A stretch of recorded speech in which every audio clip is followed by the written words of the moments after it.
Il est 8h20, ici à Paris, l'heure du journal de l'économie avec Christophe Dansette. Bonjour Christophe. Bonjour Natacha. Et on commence avec le feuilleton économique de la semaine, le traité de libre-échange entre le Canada et l'Union européenne. Les négociations bloquent toujours sur l'opposition de la Wallonie. Les Européens avaient mis un ultimatum à la Belgique, ou plus exactement, effectivement à la Wallonie, donnant jusqu'à ce vendredi et la fin du sommet européen pour débloquer la situation. De nouvelles propositions ont été soumises à son Parlement, au Parlement wallon, mais hier soir, le président de la région belge a de nouveau affiché son opposition. On écoute Paul Magnette. Je veux à nouveau saluer le fait qu'il y a encore des progrès qui sont faits. Il y a des progrès qui sont faits notamment dans le domaine de l'agriculture. Mais à ce stade, pour nous, le document n'est toujours pas suffisant. On va passer à présent au marché. Qu'est-ce que ça donne en Asie ce matin, Christophe ? Eh bien, la bourse de Hong Kong est exceptionnellement fermée en raison du typhon Haima qui frappe l'île en ce moment même. Les autres bourses évoluent en ordre dispersé avec un Nikkei qui clôture à l'instant à moins 0,24%. À noter que l'action Nintendo termine sur une chute de plus de 6% à Tokyo après la présentation de la nouvelle console, la Switch, qui visiblement n'a pas convaincu les investisseurs. Allez, on va s'intéresser maintenant à une start-up à l'appétit grandissant. Il s'agit de Frischti qui propose des livraisons de repas à domicile qu'ils fabriquent eux-mêmes.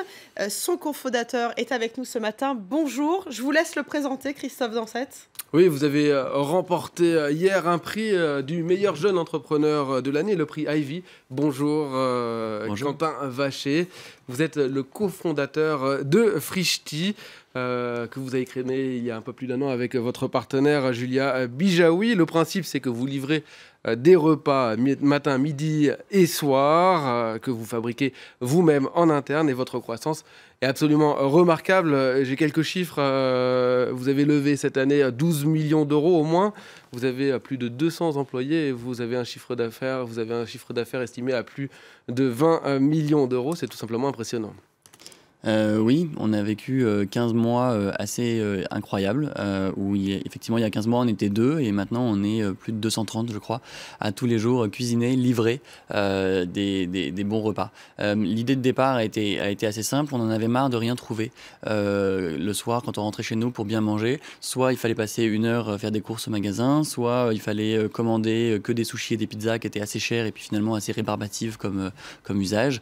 Vous ne pouvez pas dire que ce n'est pas un secteur concurrentiel. C'est un secteur au contraire extrêmement concurrentiel. Vous avez des concurrents, alors Deliveroo, Foodora, même si vous dites que ce n'est pas vos concurrents directs, qui livrent des restaurants, qui livrent de la nourriture provenant de restaurants. Il y a ceux qui, comme vous, proposent leur propre nourriture, Food Cherry ou Pop Chef. Alors, est-ce que justement, vous dites que vous ne trouveriez rien, mais au contraire, est-ce que ce n'est pas un secteur qui est bouché ? Alors lorsqu'on a lancé l'entreprise, on ne trouvait rien parce que ces sociétés n'existaient pas. Et le marché de ce qu'on appelle le marché de la food est extrêmement grand. Donc il y a de la place pour tout le monde. Cependant, la manière dont nous, on essaye de se différencier, c'est qu'on a un prix qui est très abordable comparé aux autres offres dont vous parliez, parce qu'on a tout intégré et c'est le bénéfice de tout intégrer. C'est-à-dire qu'en créant les recettes, en les cuisinant nous-mêmes, en les livrant nous-mêmes, on peut avoir une efficacité des coûts à tous les endroits pour pouvoir avoir quelque chose qui est très abordable. Et la deuxième chose, c'est qu'on a une offre qui est extrêmement diverse, puisque nous sommes présents au déjeuner, au dîner, en semaine, le week-end. Depuis peu, nous livrons les petits déjeuners. Et tout ça, nous sommes les seuls à pouvoir avoir une offre qui soit aussi large, que ce soit en diversité des plats, mais aussi en diversité des usages. Donc je souhaite à tout le monde de réussir, mais vraiment notre parti pris, nous, c'est celui du quotidien, d'avoir un prix qui soit un prix et une offre qui puisse être utilisée par les gens au quotidien. Et ça, c'est extrêmement nouveau dans l'approche de livraison.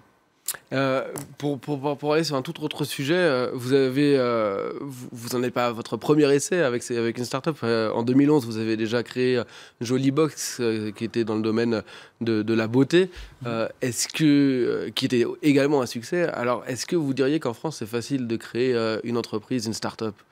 Je dirais qu'en France, c'est relativement facile de créer l'entreprise, c'est-à-dire les premiers jours. Je crois que c'est le pays européen dans lequel c'est le moins cher que de lancer une entreprise, c'est quelques centaines d'euros.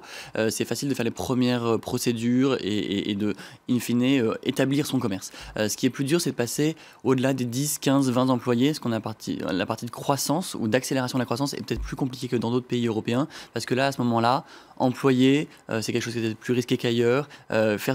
Créer toute la bureaucratie nécessaire à passer les paliers paliers de 11 employés, puis de 50 employés. Ça, c'est quelque chose qui est un peu plus compliqué qu'ailleurs. Donc je dirais que la partie d'amorçage est facile, la partie de croissance est un petit peu plus compliquée. Merci beaucoup pour votre visite ici à France 24. Merci On vous souhaite beaucoup. évidemment beaucoup de succès. Merci. Quentin Vacher, donc meilleur entrepreneur de l'année hier. Félicitations à vous et merci.